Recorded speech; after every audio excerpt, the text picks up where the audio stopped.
Stoke-on-Trent. I love oatcakes, Port Vale, Stoke City, Robbie Williams, but most of all, I love Six Towns Radio. You're damn right he does. This is the Comedy Compass. Booyah, coming at you all the way from Burslem, Stoke-on-Trent. I'm Adam Partington, and my man... And I'm Danny Davis, just looking oddly at you right now. Let's play our first song. Woo! Everything is wonderful. Being here is heavenly. I promise that the rest of the show will not be like this. She said, Don't do drugs, kids. thing is free. I used to be so Mary's Prayer say by Danny Wilson. when I was married. You like that? Do you like that? I like it, Adam. Hello, and welcome to the Comedy Compass on Six Towns Radio. You are joined here in the presence of Mr. Danny Davis. Good evening! And Mr. Adam John Partington. You're going with the John bit a lot now, aren't you? I am. Well, they wrote it on the board last night. We did a gig in Telford yesterday, and I actually was introduced on stage as Adam John Partington. It's because it's Adam John Partington on my Facebook, and then when I get booked, yeah. So I might just run with it. It's very biblical. It suits me. My name's Hebrew. Is it? Yeah. I mean, I could put like Danny Allen Davis. It doesn't write. And people always then go, it's DAD, it's Dad. So anyway, so we did a gig last night in Telford, both Adam and I. The interesting thing about this gig is lots of people have interesting ways of preparing for going on stage and getting in the zone. Adam and I stood outside the pub and had a breaking wind competition. And Adam actually chased me around the outside the pub trying to throw trumps at me. I won. I most definitely won. You definitely won. You actually made me gag. Well, I've been taking a certain kind of protein now, which I won't. Did we You tell did- the yeah, you listeners did last about this week, yeah. So I've been taking a protein, and it makes me pass wind a little bit because we spoke about the farting cat, didn't we? Yeah, Recently? yeah. And it kind of coincided with that. So yeah, and I won, and I'm proud of that. I'm proud You of that. shouldn't be proud of that. You're walking around with death inside you. Remember, ladies and gentlemen, that you can find us on Facebook. Drop us a line at the Comedy Compass on Six Towns Radio. Get on there and tell us what songs you want to listen to tonight. I know that I think our top listener will be listening. My mother, she's downloaded the TuneIn app now, and she lies in bed on a Wednesday night and puts her headphones in and has a little listen to us, Danny. So we're going to get a request for Gary Barlow, aren't we? In about definitely, yeah. And out of my strong opinions, I will refuse to play Gary. But I'm joking, I won't. He's fine. We'll judge him on his musical talent, which is absolutely fantastic. Yeah, I'll listen to him. I just hope it's not too taxing. You see, it's so natural. So what are your views on the gig last night then? How do you think you did? I thought I did okay. Really? No, you did awesome. So you last went night. you went from hero to zero then. Yeah, I do that quite a lot. Really. Have a little patience. I don't know. Oh God! Are we doing this? Oh, we take that, Daddy. Anyway. Oh man, that is lame. That is dreadful. How dare us? God, We're going to get a flood of songs in now. We are. That's terrible, isn't it? We should have a Take That theme night just to annoy the Inland Revenue. Yeah, but your mum won't go to sleep. She'll just stay up all night and just go, it's Gary Barlow, it's just for me. Yeah, my old man will be, he's trying to get asleep and my mum's singing away to Gary. Yeah, that won't be ideal. So yeah, the gig last night, I enjoyed it. I think Telford is a lovely place to gig, Danny, because I think there's not a lot in Telford. There's a shopping centre, as you said on the way down there. And an ice rink. And when those two places are closed, you've just got comedy. And the crowd was so warm last night. It was an interesting. I've never been to a night called Comedy and Curry. It's fairly obvious from the title what's involved. The punters have a curry and then they listen to the comedy. But we don't get any curry. You turn up, there's vats of amazing smelling curry and nothing for us. But it was good fun. It was a small crowd. It was an intimate gig. I think, in fairness, not trying to blow our own trumpets, but I think we both did ourselves proud last night. It was good fun, wasn't it? Yeah, I did. How did you find your set, mate? Because I thought you did fantastically well last night. Well, I've done lots of planning over the last few weeks trying to get my perfect tent together. We spoke about this before, about how important it is to get your tent sorted. Yeah. And then did my usual, with a couple of minutes to go, decided to throw in a couple of new jokes. And I loved it. I absolutely loved it. It was one of those gigs where you stood behind the mic, you got a massive smile on your face. People are laughing, which is pretty much what you expect and hope for. But it just felt warm. It felt friendly. We got to meet some great new comics as well. Small little room as well. Yeah. I mean, in fairness, again, I'm not being horrible about the venue because the venue was fantastic. But I mean, we're talking like living room size. But it was just fantastic, really warm. The crowd were really up for it, and there were some excellent comedians on that, so it was great fun. Loved it. It was fantastic. It was real strong lineup there. Yeah, there was a couple of guys doing sketch comedy. I think sketch comedy is starting to really come out on the scene now quite a lot. You see it at a few more venues now, and I love it. I think it just adds a bit of variety to the night. But it was just great fun. You were on fine form last night. I think I had a good gig, and it was good fun. I think we're both buzzing all the way home, weren't we? Yeah, I think we are. Now, we best tell the listeners about our fantastic guest that we've got on tonight, Danny Davis. He's a legend! He is a hero of stand-up comedy. I mean, this guy, for me, was a little bit of a guru to me when I first started, and because he runs a blog, Chris Purchase. I've just announced his name now. I was going to build up to that. Anyway, the guy that's coming on tonight is Mr. Chris Purchase. He's been doing comedy for about 2-3 years now, I think, and he is such a unique stand-up comic with regards to the type of comedy he does, and then how much brain power he has with regards to how I mean, the first gig he ever did. We'll speak to him more about this. I mean, he did it for like 45 minutes. He told me. I remember speaking to him about this. He told me that he wrote like about 4 or 5 pages worth of content for his first stand-up gig. I mean, I was lucky if I had like one thing to say on stage. So yeah, I'm really looking forward to get this guy on tonight. Well, we've pretty much since we heard of him and saw him perform, we've pretty much stalked him relentlessly for advice, tips on gag writing, tips on delivery. He's been fantastic. He's been really patient. I think we're at that stage now where he's actually starting to maybe stop hating us and actually start to maybe like us. Yeah. He'll probably come on air later and say no, he still hates us. But he's a really, really talented guy. He's very genuine. He's got a real skill, and if I'm going to get really creepy now and say if I can get half as good as him in the next 10 years, I consider that a massive achievement. But he's a good guy, so we're gonna get on with some great new music that I've chosen. Yeah. Yes, let's do that. I think tonight, mate, we'll just run with all your songs, will we? Yeah, just do that. Let's just play your songs. The Danny Music and Comedy Compass. Let's do it. Do you want to listen to the next song then? Yeah. Which one did I pick? I can't remember. Guess. No, it's the pressure now. Oh no, it's Chesney. Too late.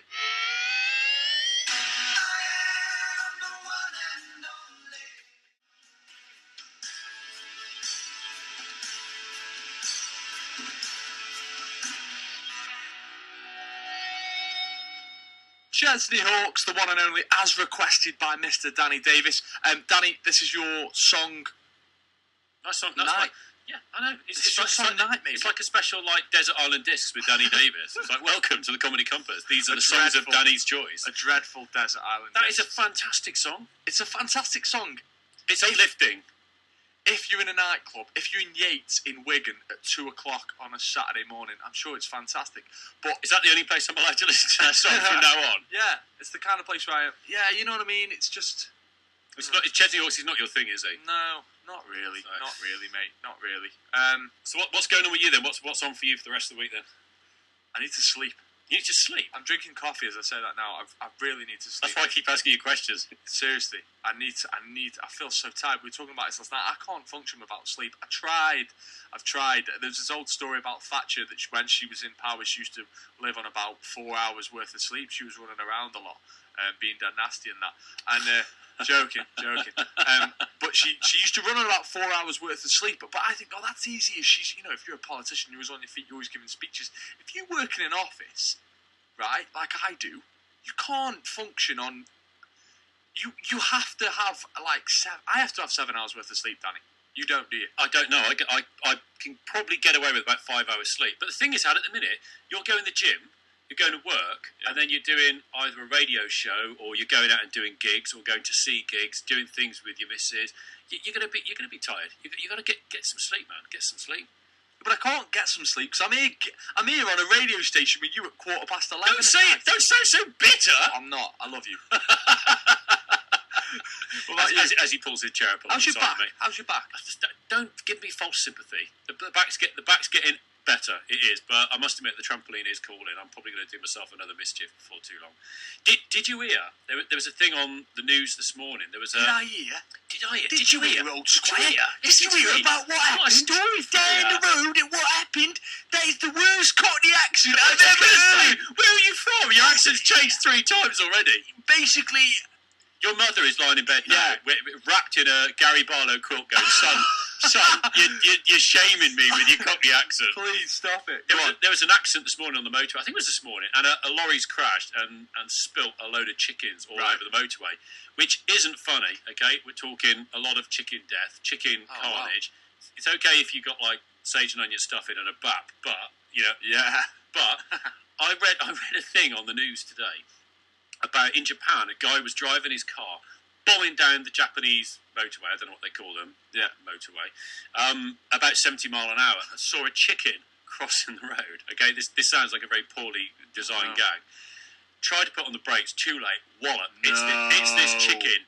Smack. Is this massive crunching sound, and just thinks, that's really bad. That's dreadful. I've killed a chicken, right? Pulls over when he gets to his destination, gets out to inspect the damage on the front of his car. There's a massive hole in his bumper, because those bumpers are a bit plasticky. Yeah. And there's this chicken sticking out of it, and he thinks, oh man, that's terrible. Oh, it's I've killed a smashed up. chicken. No. Yeah, still alive. Chicken's hanging out there, struggling to get out this thing. He grabs hold of the chicken. The chicken ruffles its feathers, flaps its wings, so he lets go of the chicken. The chicken falls to the floor. Does a runner. Survives a 70 mile an hour crash by that car. Now, you can't tell me that car wouldn't pass its 5-star safety rating. That's fantastic.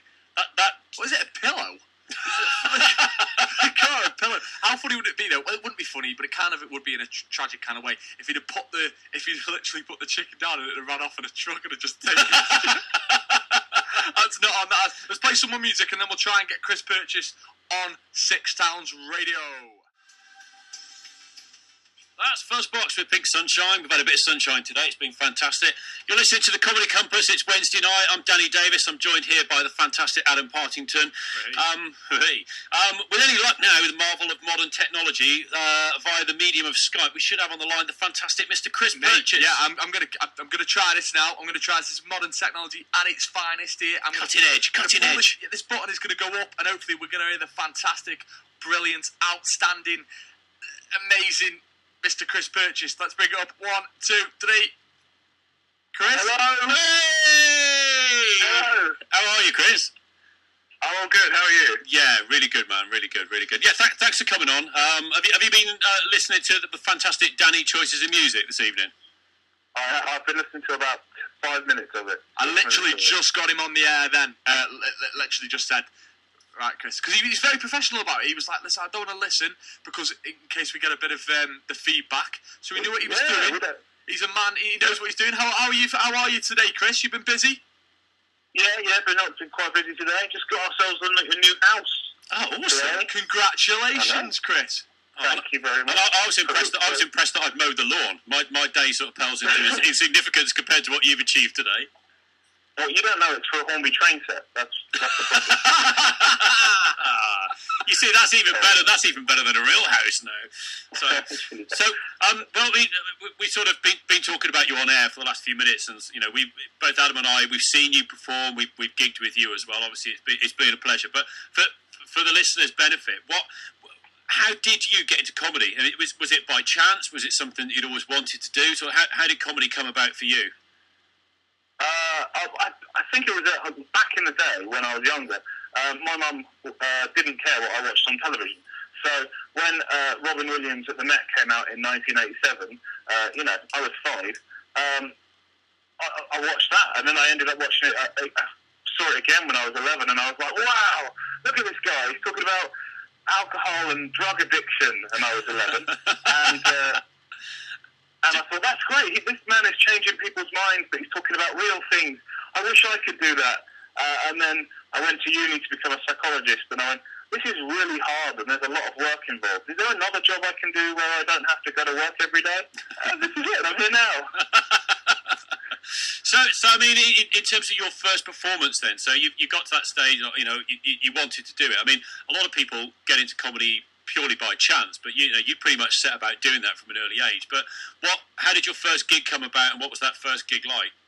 Oh man, it was a bit random.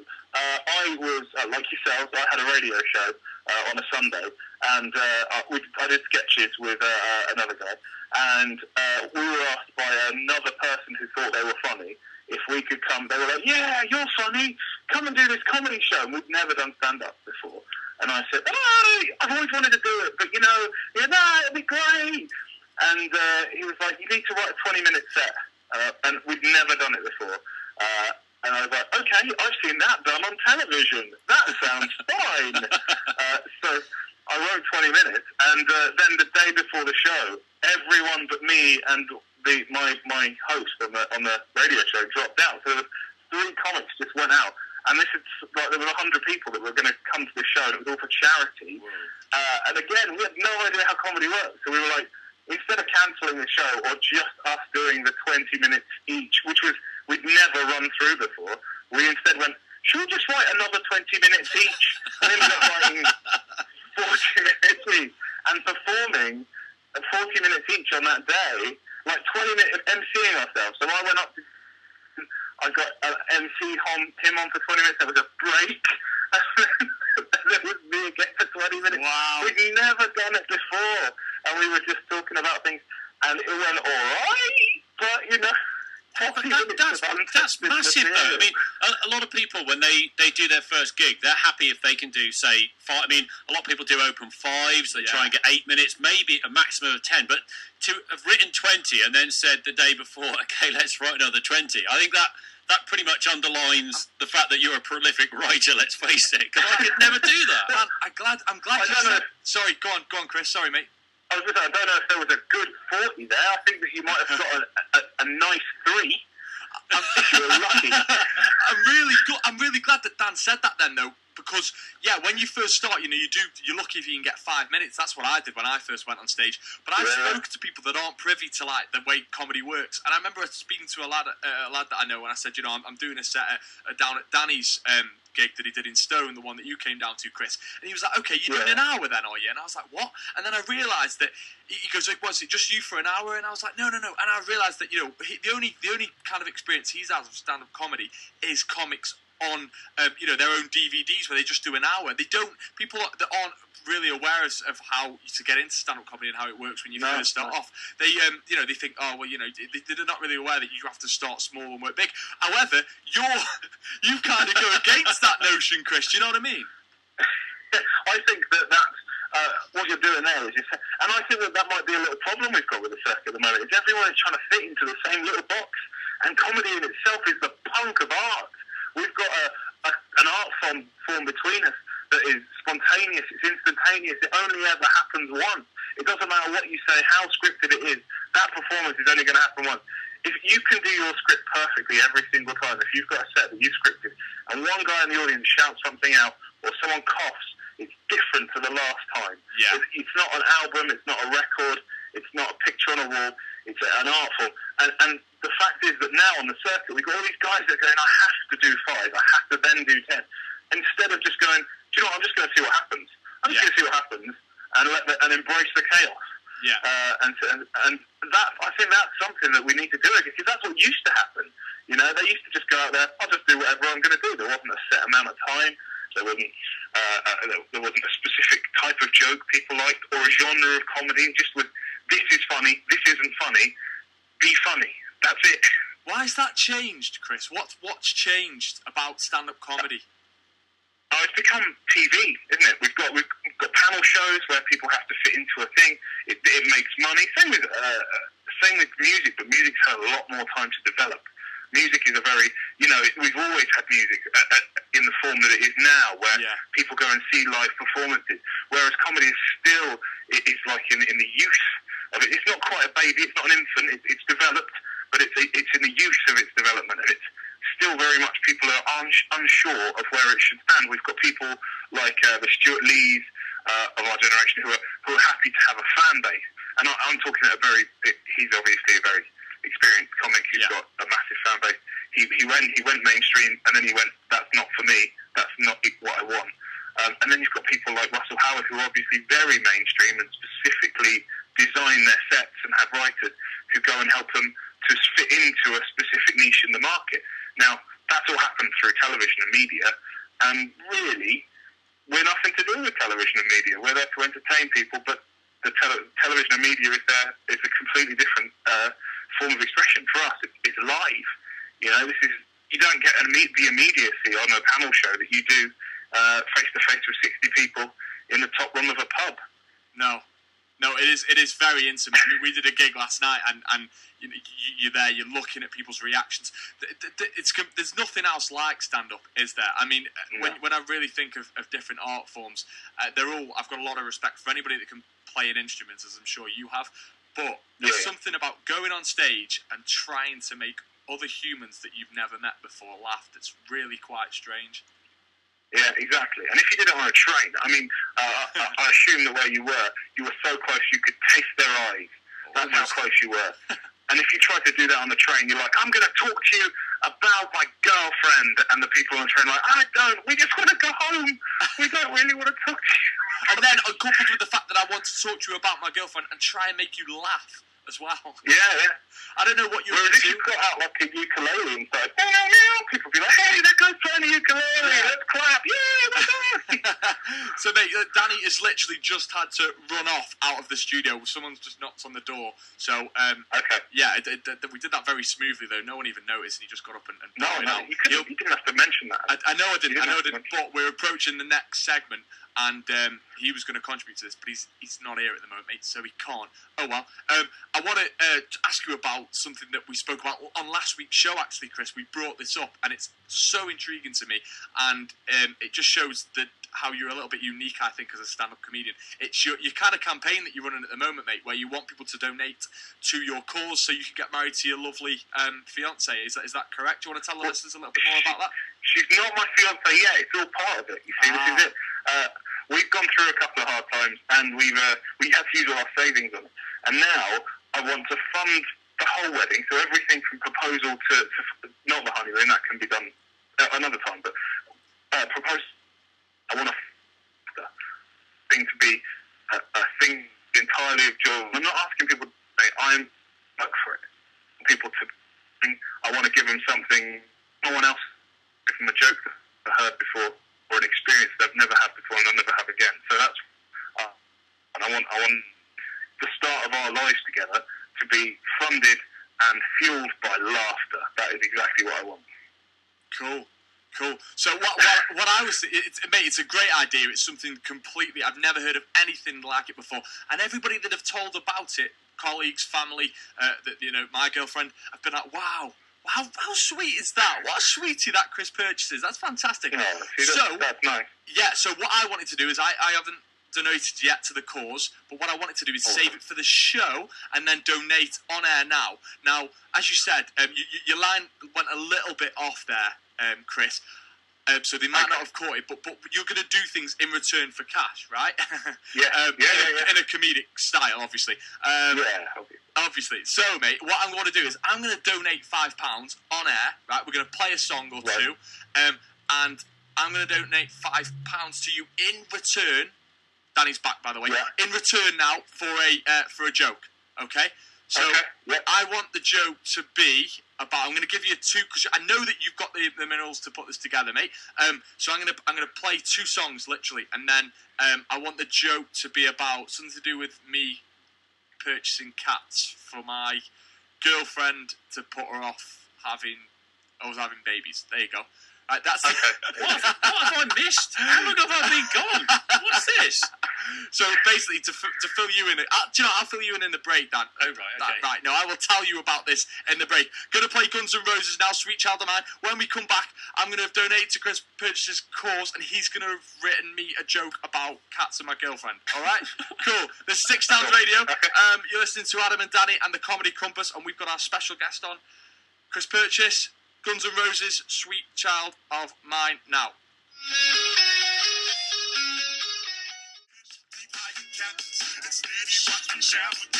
Gorillaz Feel Good Inc. 6 Towns Radio. The Comedy Compass. we have the fantastic, the brilliant Mr. Chris Purchase on the line. Welcome back, Chris. Welcome back. Hello. Hello. Did you enjoy? Which song did you prefer the most out of Gorillaz, Feel Good Inc. and Sweet Child of Mine by Guns N' Roses, Chris? Do you know what? I'm an old school rocker. It's going to be Sweet Child of Mine. Okay. Just because I just Guitar Hero, that bad boy, all night long. Yeah, I can vouch. Chris does like his 70s and his 80s rock music. I've heard his iPod selection in the car, and he likes to rock. Oh, that's Pretty much just that. It's that and a bit of Madonna, just to give it a feminine twist occasionally.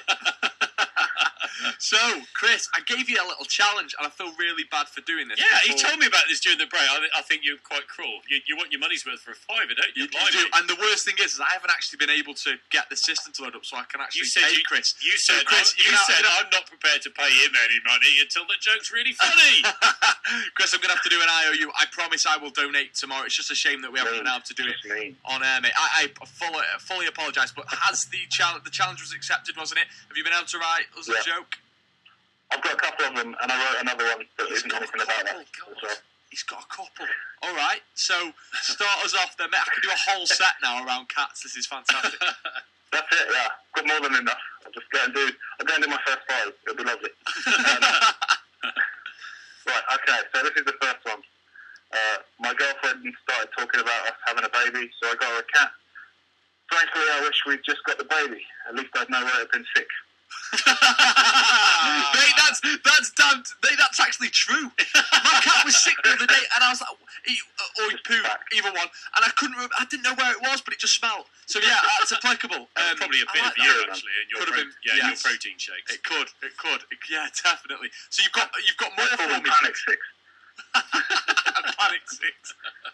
It's where you go, I can smell sick, and then you panic because you just hope it's not in a part of your clothing. That is it. Do you know what's even worse is when you smell it in the car on the way to somewhere and you think, no, it's in a bag. No. That's it. I don't even know if I'm supposed to say things like that on radio. No, you are. We've given you a sick pass. You say whatever you want about the art of vomiting. It's fine. About vomit, that's fine. As long as it's nothing else, just vomit. Nothing else, just vomit. Nothing else. That's it. That's speaking. I like to think that you've got like a 5-second lag, and I'm hearing it 5 seconds before it goes out. So you're like, no, we'll just press that button, and all they'll hear is white noise. Chris, you're giving us far too much credit, mate. We're not quick enough for that. Yeah. We've been going, what button? Where's the button? Where's the he swore button? Quick. Oh no, that's my pen. Hang on. What's the other joke, What am I supposed to be pressing? Do you want the other one? Go on, go for it. Got him. My girlfriend wanted a baby, but I got her a kitten, as you don't pay for years of therapy after locking the cat outside. Wow, that's a good one. Do you think the day will ever come, Adam, where we can say, a joke? I wrote 3 or 4. I know, in the space of Gorillaz. The time it takes to listen to Feel Good Inc., I can write 3 jokes. But those 2 songs, do you notice how we seamlessly got them entwined together? They faded in perfectly. Nobody would have noticed. It was beautiful. Yeah, it was a beautiful moment. We're such pros. A bit like your jokes, Chris. So there's 2 fantastic ones there. I think the first one for me is just about edged it, but let's see what this third one's like. Oh, this one's nothing to do with cats. Okay, you just wrote a joke. Right, just write some for fun. Doesn't care. Chris doesn't care. Just for fun. I wrote 6 I wrote 6 while you were just talking then, Adam. Yeah. With my feet. Put it out. Put it all down on the paper. I don't even know where this one came from. My lady eye has got so bad it's under investigation for benefit fraud. Hello, one of the best. I know to do with cats.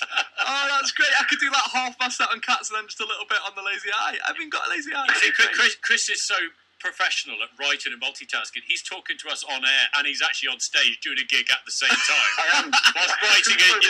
Whilst writing a 2-hour set at the same time. Chris, mate, thank you for doing that. I really, really appreciate you coming on and doing that. Tell the listeners quickly, though, where they can come and see you. Nowhere this week. I've got a holiday. But next week I am at the Run to the Sun Festival down in Newquay. where I think there's going to be a bunch of ravers and a load of VW Golfs. And I'm headlining over there next weekend. Not this weekend, next weekend. Good work, mate. Good work. That's the soonest one. You've done festivals before, haven't you? I've seen on your blog. In fact, you wrote a little article about doing gigs at festivals. That's something that I did want to ask you just quickly. Mate, what's it like doing, a gig at a festival when there's been music and then, they have to listen to comedy? Oh, man. I tell you what, festivals are so different to a stage, because stage is really intimate, so you've got you can build up emotions and stuff, whereas a festival is just about energy, and again, it's about embracing the chaos. And if you're not willing to do anything to make them laugh at a festival, then you're not going to get anything back from them. And you just have to generate all the energy yourself and throw it out into the audience. Because really, they're there, and their attention spans are so short compared to what it is. Because in a comedy club, everyone's focused on you. But there's Dizzy Rascal over on another stage. There's a bar. They're skateboarding at another bit, and there could be a burger van nearby. All of those things are distracting them from your comedy, and you have to fight for it. But it is beautiful, because when you get it right, it is the best feeling in the world. And the last 3 years, I've done Boardmasters. Again, I was quite new when I started doing it, and I went randomly there. And now I've been invited back every year to headline it. And it's been amazing. Like last year, there were 4,000 people just watching. And you feel a bit like a god up there on stage with all these people. But and then you come down, and there is a guy weeing next to the stage, and you are brought crashing back down to earth. Oh, that's fantastic.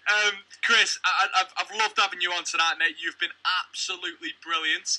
I was just going to, just really quickly, Chris, sorry to sort of stop out of any... Just one thing I wanted just to ask you about, just from an entirely selfish point of view. We've seen you do a lot of gigs. We've seen you absolutely smash it. We've seen some ones where you've been very self-critical, but we still think you've done really well. But also ones where you've been heckled. Now, I've only been heckled once, and it was actually at that gig you and I did in Hereford, and it was a very weak heckle. It was a bit more about audience participation, but I've seen you face the full wrath of it. In fact, earlier this week, we won't be name specific of the venue, but how do you deal with it? Because to me, it's my comedian's nightmare. How do you deal with it? Because you seem to be just so fluid in your comebacks. Well, you get used to it after a while, but I think it was years of bullying as a child. Every time I knock down a heckler, it's another year of bullying taken off of my past life. So it's kind of like therapy for me. I enjoy it a bit. They want to heckle you. You want the set to go well, so you just try a little bit harder to make it funny for everyone. Again, it's about it being instantaneous and unique. So again, that's never going to happen again in any other set. So you just have to roll with it. And unfortunately, when you start out, you don't know how to. You've never experienced this. Again, if you've been in an office, you're not typing away in your job, and someone comes up and just slams their fists into the keyboard and goes, "Whoa!" and then runs off. That doesn't happen. Whereas it happens all the time. So you have to just deal with it. And in the end, it just becomes, you relax into it and realise it's part of it. I mean, you've seen me where I've got angry and I've been like, "How dare you!" Yeah. This is art. Chris has he's unleashed the rage. Yeah, and then you have to hold back because you don't want to send them home crying. It's still got to be funny. It's got to be fun for everyone. When it's awkward, it's more of a telling off from a headmaster at that point than a comedy set. But yeah, in the end, the best way to deal with it is just to relax and riff off what they do, make it like a conversation, because that's where you started out being funny. Everyone starts out being funny. Someone says something funny, you say something funny back with your friends or with your parents, because that's pretty much all I talked to when I was a kid. And then you learn that's just that. It's just that again. You just learn how to come back, and eventually it becomes part of the set. And you get a little stack as well. You get like, "Oh, I've used that one before. I've used that one before, and it worked." You have little comebacks that it looks like it's fluid, and you've done it before, if you know what I mean. Good stuff. Well, Chris, we're going to have to say goodbye now, which I say is a massive shame. We definitely want to get you on again in the future. Just for our listeners' sake, they can find you on Twitter, can't they? I take it they just search for Chris Purchase on Twitter. You're on Facebook as well. They can get you on there. And then if they go to dailyperch.wordpress.com, they can check out all your material on there with regards to advice on how to get into stand-up comedy and where you're gigging and whatever and what you're up to. So, yeah. Thank you again, Absolutely. Chris. We really appreciate you coming on. Cheers for writing those jokes, and I promise that I will donate to your cause tomorrow. I'll make sure he does, Chris. Don't you worry. I'll drag him to the cash do it, boy. Danny. Chris, he won't need to. He won't need to, my brother. Thank you for coming on. Thanks, Chris, man. Right, we've got a Thanks for little... having me. Catch that. No problem. Thanks, Chris. We've got a little song now for Andy McDonald, who likes to listen every week. So here it goes. Six Sounds Radio. Right, okay, so we were going to play a song for Andy. We are still going to play that song, but... Just for you, Andy. Just for you. Yeah, is it Bucks Fizz? It's Bucks Fizz. It's Eurovision Song it's in Contest the- winners. It's in the thing. It's It's there. Buck Fizz for some reason, and I was like, that can't be right. It's Bucks Fizz, isn't it? Yeah. New Beginnings. So we have got this song coming up for you, Andy. So sit tight. But before we play the song, we just want to say our goodbyes, really, and say thank you again to Mr. Chris Purchase for coming on. What a lovely man he is, Danny. Yeah, Davis. he's great. Man's a legend. Very funny guy. If you see him anywhere and you see that he's on the bill somewhere, you've got to go and see him. He's a really funny guy, and he's a gent as well. He's a nice guy. Got to. He's always welcome in Stone. Always welcome in Stone. Adam, it's been an absolute pleasure sitting opposite you and looking at your beautiful face once more. And I'm sure you feel the same way about me. Most definitely not. Yeah. No, I'm joking, of course. Danny, I have absolutely loved spending time with you tonight. I've loved spending time with all of our listeners. I just want to hug them all really tightly. And you remember, guys, you can find us on Facebook at The Comedy Compass, and you can find us on Twitter at the same thing. You can do lots of things with your lives. Don't let anything hold you back, all right? Yeah, make a cake. Think of us when you make that cake. Yeah. Just be happy. Yeah. That's all we want. Yeah. That's all we want. Danny, thank you again for joining me tonight. Again, thanks to our guest, Mr. Chris Purchase. Hopefully, one day we will have more time to talk to you and play some fantastic music and talk about all the silly things that we've seen on the internet, but we're out of time now. So here's that final song, Bucks Fizz, New Beginning for Andy McDonald. Again, you've been listening to The Comedy Compass. Good night. God bless. Bye-bye.